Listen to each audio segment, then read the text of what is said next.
Assalamualaikum warahmatullahi wabarakatuh. Waalaikumsalam warahmatullahi wabarakatuh. Inna alhamdulillah nahmaduhu wa nasta'inuhu wa nastaghfiruh wa na'udzu billahi min shururi anfusina wa sayyiati a'malina. May yahdihillahu fala mudilla lahu wa may yudlilhu fala hadiyalah. Asyhadu an la ilaha illallah wahdahu la syarikalah wa asyhadu anna Muhammadan abduhu wa rasuluhu la nabiyya ba'da. Qala Allah ta'ala fi kitabil karim, a'udzu billahi minasyaitonir rajim. Bismillahirrahmanirrahim. Ya ayyuhalladzina amanu taqullaha haqqa tuqatih wa la tamutunna illa wa antum muslimun. Faqala aidan ya ayyuhan nasu taqu rabbakum alladzi khalaqakum min nafsin wahidah wa khalaqa minha zawjaha wa batha minhuma rijalan katsiran wa nisaa'a wattaqullaha alladzi tasaaluna bihi wal arham innallaha kana 'alaikum raqiba. Ya ayyuhalladzina amanu taqullaha wa qulu qawlan sadida yuslih lakum a'malakum wa yaghfir lakum dzunubakum wa may yuti'illaha wa rasulahu faqad faza fawzan 'aziman. Fa inna asdaqal hadiits kitabullah wa khairal hadi Muhammadin sallallahu alaihi wasallam wa syarrul umuri muhdatsatuha wa kullu muhdatsatin bid'ah wa kullu bid'atin dhalalah wa kullu dhalalatin finnar. Shadaqallahul azim. Hadirin Bapak-bapak, Ibu-ibu yang dirahmati Allah Subhanahu wa taala, pada kesempatan yang berbahagia ini bersyukur kita kepada Allah Subhanahu wa taala bisa hadir memenuhi undangan dalam rangka menyaksikan satu walimah resepsi ngunduh mantu, download mantu ya, ambil. Dan ini satu acara bagian daripada rasa syukur dari pihak yang bersangkutan. Artinya disaksikan secara publik dan dihadiri, dan setelahnya kita makan-makan gitu ya, insya Allah. Salam dan salam semoga tetap tercurah kepada Nabi Muhammad Sallallahu Alaihi Wasallam serta keluarga dan para sahabatnya, dan mudah-mudahan yang pada kita semua tetap istiqomah dari akhir. Hadirin jamaah, bapak-bapak, ibu-ibu, insyaallah dimuliakan Allah. Allah menginformasikan ya ayuhan nas kepada manusia, bukan hanya kepada orang-orang beriman, tetapi kita non muslim. Ya ayuhan nas, ya ayuhan nas taqu rabbakum, untuk bertakwa, ittaqullah. Jadi kita nasihatnya bertakwa kepada Rabb yang menjadikan kita, menciptakan kita sebagai manusia di muka bumi ini, dan Allah ciptakan pasangannya, yaitu pada waktu itu Hawa. Dan setelah Allah ciptakan pasangannya, berkembang biaklah menjadi pasangan-pasangan, menjadi suami istri, dan bersuku-suku, berbangsa-bangsa. Dan semakin jumlahnya banyak, dan maka hari ini hikmah daripada Allah menciptakan manusia berpasang-pasangan itu, kita harus tahu hikmahnya apa. Apa maksud Allah menciptakan manusia? Tentu kita harus mengingat dua, bahwasanya Allah menciptakan kita sebagai manusia di muka bumi ini. Pertama adalah sebagai Abdullah, hamba Allah yang senantiasa untuk beribadah kepada Allah. Apa kata Allah? Wa ma khalaqtul jinna wal insa illa liya'budun.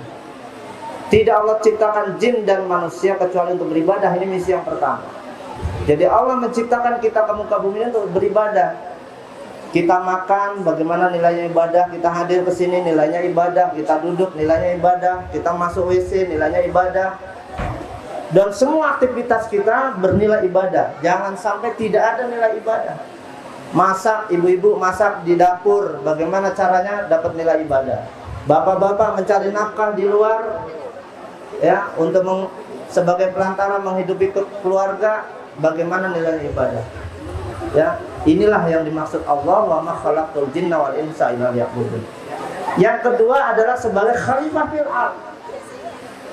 Ini yang tidak banyak diketahui oleh manusia pada umumnya. Ya, kita diciptakan sebagai manusia untuk bertakwa kepada Allah dan untuk beriman kepada Allah, tapi kita tidak tahu kehidupan kita untuk apa sebenarnya. Taunya ibadah. Yang paling enak apa? Ibadah nikah. Enak gak Pak Harno? Enak ya kan? Nyesel gak bagus? Ntar wawancara lo sama Ana lo. Ini kan kemarin sudah ya. Kita wawancara, nyesel gak ini dia ini sebenarnya? Oh nyesel. Tapi kata Pak Kendi ini kayak bukan mantunya katanya begitu. Benar gak Pak Kendi? Ini anak saya bukan kayak menantu katanya. Jadi ibadah yang sekian banyak. Ya, ada ibadah mencari nafkah, ada ibadah taklim, ada ibadah minum, ada ibadah masuk WC. Kayaknya yang paling enak ibadah nikah kayaknya. Kenapa sih? Karena ternyata pernikahan itu separuh agama, separuh din, menyempurnakan din. Maka yang masih lajang-lajang, masih gadis-gadis, masih bujang-bujang, ayo cepetan. Orang tuanya jodohkan, semangat untuk menikah. Jangan duduk-duduk santai, manis, gak berpikir. Karena ibadah menikah ini menyempurnakan din separuhnya. Itu hadis Rasulullah. Itu ya. Terus khalifah fil ardh.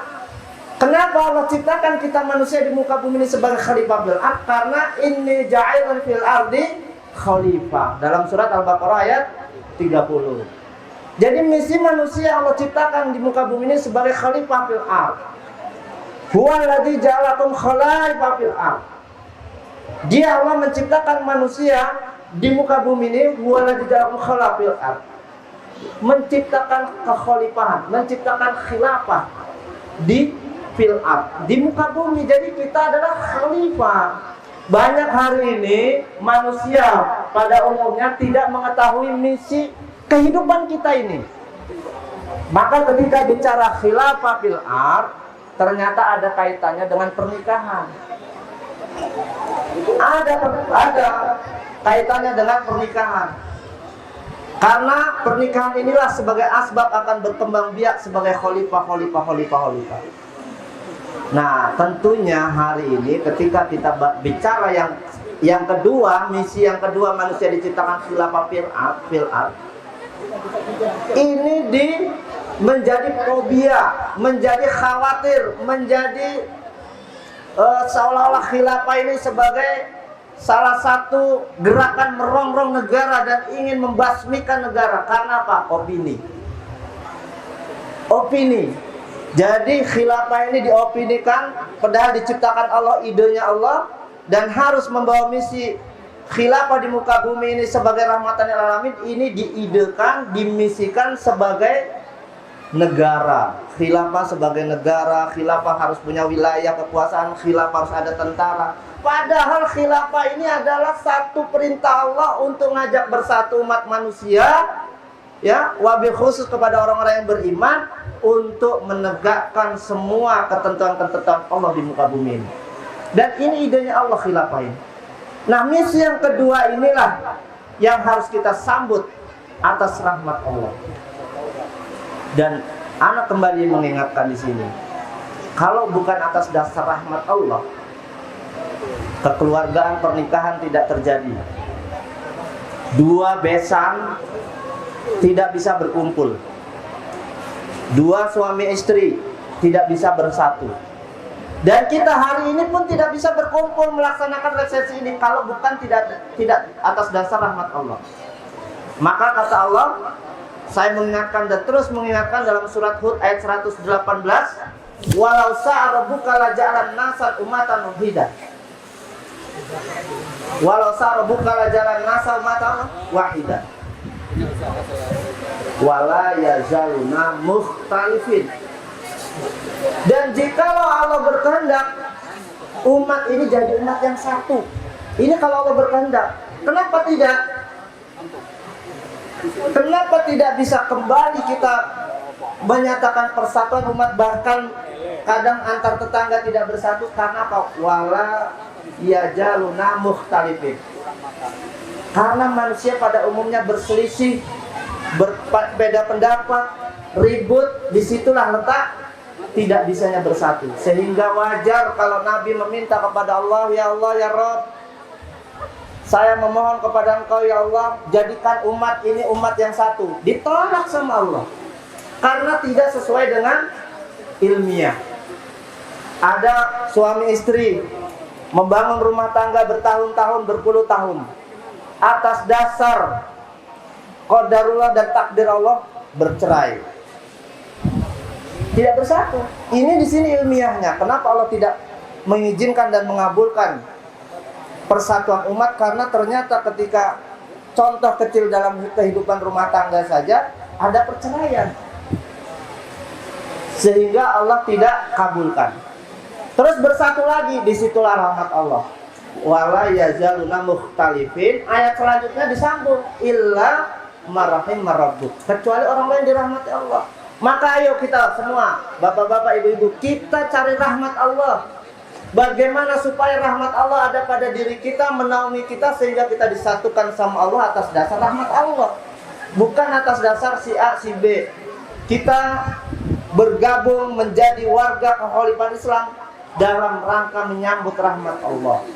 Kita bersatu dalam rangka suami istri menjemput kebahagiaan rumah tangga dalam rangka menjemput rahmat Allah.